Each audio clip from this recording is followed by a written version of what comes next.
নমস্কার, GS telecom service বলছি। দেখতে পাচ্ছেন আমাদের স্যামসাং জেড ফোল্ড 3 আছে একখানা, যেটা কমপ্লিট হয়ে গেছে আমাদের হাতে। তো এর প্রবলেম ছিল রিঙ্গার বাজতো না, আমরা এটা কমপ্লিট করে দিয়েছি কাস্টমারের ফোন, এটা হয়ে গেছে। তো আপনাদের কাছে Samsung Z fold 2, Z fold 3, Z fold 4 এরকম টাইপের যদি কোনো প্রবলেম হয়ে থাকে তো আপনারা আমাদের কাছে আসতে পারেন। আমি দেখিয়ে দিচ্ছি এটা সাকসেস হয়েছে কি হয়নি।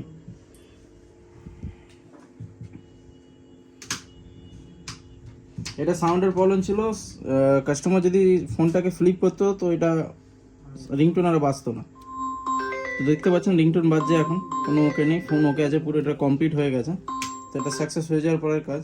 তো এরকম আপনার যদি প্রবলেম থাকে Z fold 3, Z fold 4, Z fold 5, Z fold 2 এরকম আমাদের কাছে আসতেই থাকে, ঠিক আছে। এই টাইপের ফোন, এটা যেমনি আপনার ব্লিঙ্কিং এর ইস্যু আছে, এই ফোনটাও দেখতে পারেন প্রবলেম আছে, দেখিয়ে দিচ্ছি না।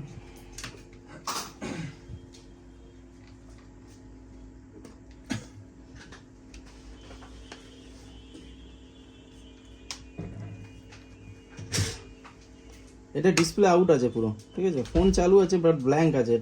এটা একটা ফোন আছে জেড ফোল্ড 3, এই ফোনটা দেখতে পারেন প্রবলেম। এটা চার্জিং এর লোগো আছে, ফোনও চালু আছে, জাস্ট হয়তো চার্জ নেই, একদমই ড্রাই হয়ে পড়ে রয়েছে। এটা জেড ফ্লিপ 3 আছে। তো জেড ফ্লিপ 3 এরকম টাইপের প্রবলেম হলে জেড ফ্লিপ 3 তে একই প্রবলেম, ডিসপ্লে ব্ল্যাঙ্ক, সামনের ডিসপ্লে আছে এটা, কিন্তু ফ্রন্ট ডিসপ্লে আসে না, মিডিল ফ্লেক্সের জন্য এই প্রবলেমগুলো হয়। তো আমি যদি ফোনটাকে চালু করে দেখাই তো এটাও একই কনসেপ্ট, বাট এটা যদি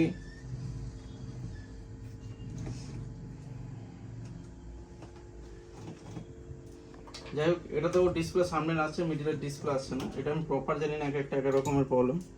তো এটাও দেখাতে চাই, এটার তো ডিসপ্লে আসে সামনে, হয়তো এটা চার্জিং লোগো আসছে বাট এখানে ডিসপ্লে আসছে না, বা হয়তো আসে কিন্তু ফ্লিপের জন্য প্রবলেম। দেখুন ডিসপ্লে এখন ডিম হয়ে আসছে, কিন্তু আমি যখন ওপরে করব দেখতে পাচ্ছেন ডিসপ্লে ডিম হয়ে আসছে।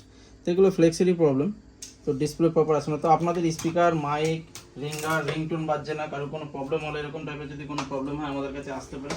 জিএস টেলিকম সার্ভিস, নিচে তো নম্বরে কল করুন, দক্ষিণেশ্বর মেট্রো স্টেশন বা রেল স্টেশনের পাশেই একদম।